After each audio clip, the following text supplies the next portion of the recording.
Hoje, os pais são bombardeados sobre a criação dos filhos, em especial no quesito disciplina.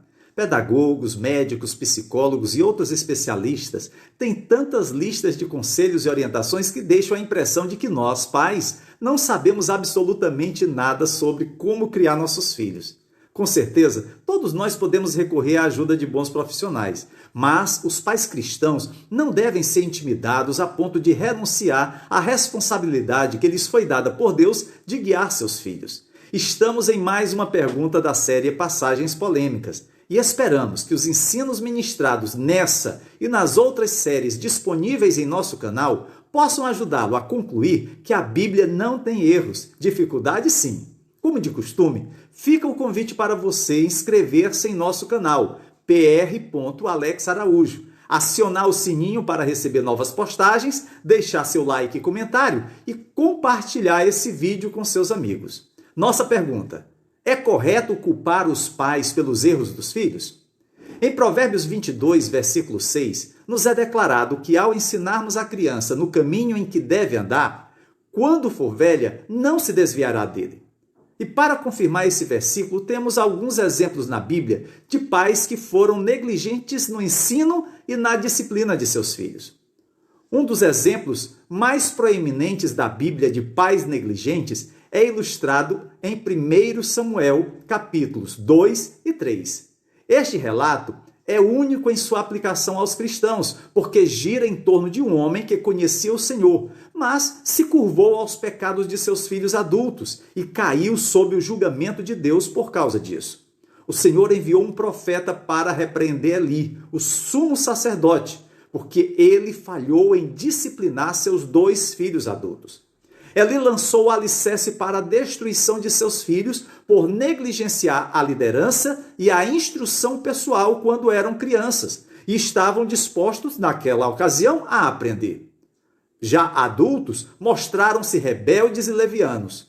Podemos concluir com justiça que Eli não reprimiu seus filhos pequenos de suas inclinações egoístas. Talvez Eli e sua esposa pensassem que seus garotinhos teimosos eram fofos e riam juntos de suas travessuras. No entanto, quando crianças egoístas e egocêntricas crescem, tornam-se adultos sem amor e reverência a Deus. Não há nada de engraçado nisso.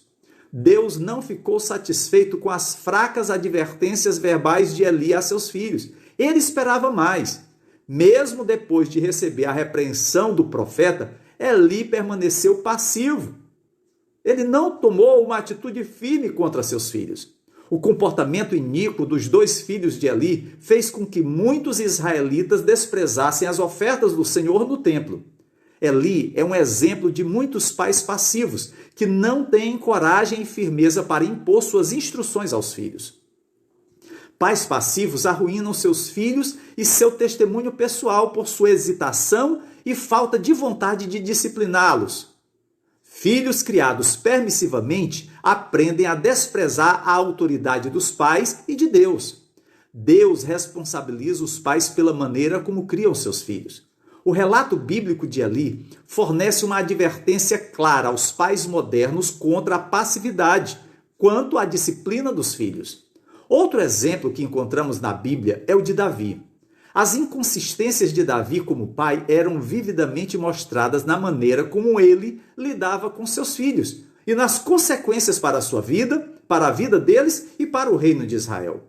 A falha regular de Davi em disciplinar seus filhos é destacada em 2 Samuel capítulo 13, quando Davi negligencia sua responsabilidade de executar a justiça em virtude do estupro de Tamar por seu meio-irmão Aminon. Aminon era lascivo, imaturo e violento. Uma criança indisciplinada havia se tornado um homem mau. O resultado posterior da não aplicação da disciplina por Davi foi que seu outro filho, Absalão, ficou enfurecido e amargurado com a falta de justiça de seu pai. Em busca de vingança, ele acabou matando seu próprio irmão Aminon e fugiu da presença de seu pai. Davi sabia que não havia tomado uma atitude firme com Aminon, mas percebeu que se perdoasse Absalão, estaria admitindo seu erro.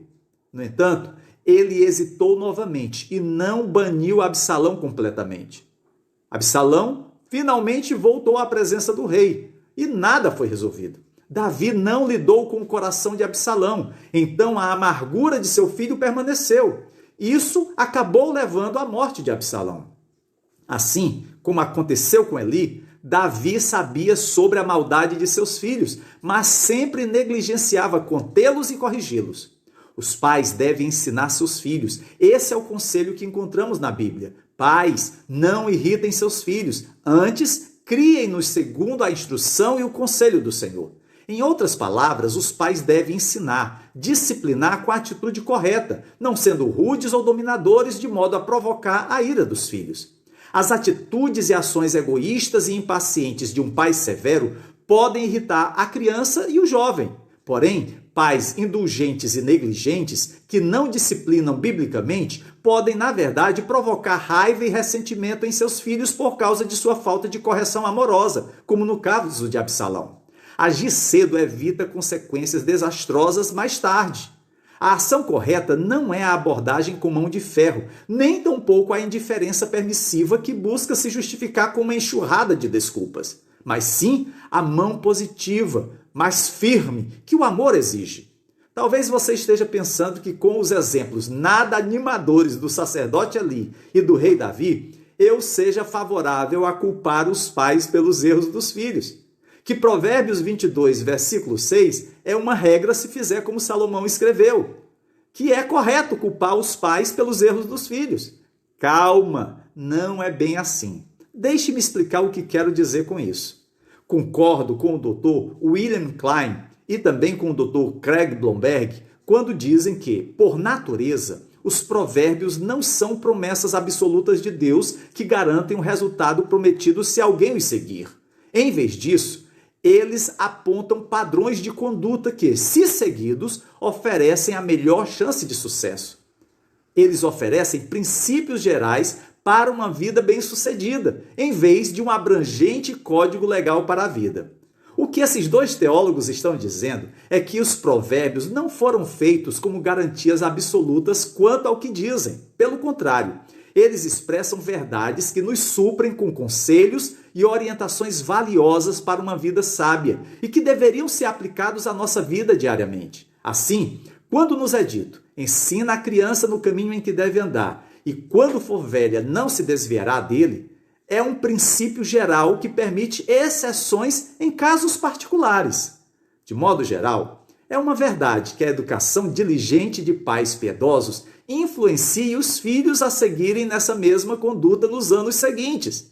Entretanto, pode haver circunstâncias, características pessoais e problemas que trabalhem contrariamente à educação que a criança recebeu.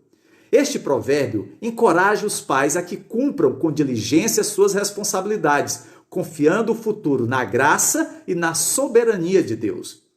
Para o pastor David Cloud, há uma tripla responsabilidade no ensino dos filhos nos lares de crentes. Primeiro, há a responsabilidade conjunta do pai e da mãe, como vimos nos exemplos da história de Eli e seus filhos e Davi e seus filhos. Porém, não acho que a Bíblia dá qualquer promessa absoluta aos pais de que pais fiéis resultarão em filhos fiéis. É provável que produza filhos fiéis e devemos orar, ensinar, admoestar, acompanhar e esperar que nossos filhos sejam fiéis. No entanto, não acho que exista uma promessa absoluta.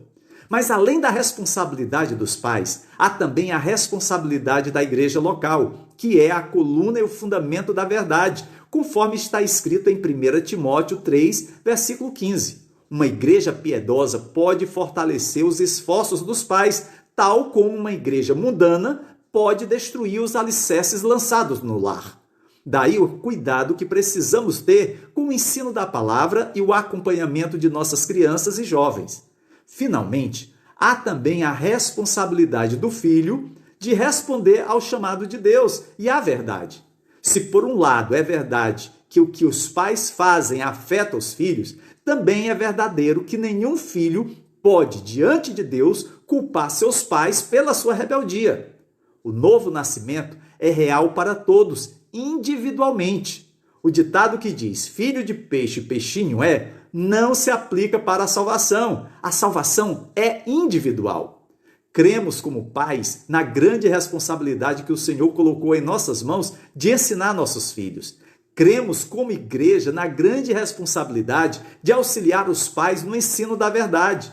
Cremos na grande responsabilidade como filhos de que precisamos ouvir os ensinamentos dos nossos pais e de nossos líderes na igreja e aplicar as verdades do Evangelho em nossos corações. Que o Senhor abençoe sua vida, em nome de Jesus Cristo. Amém.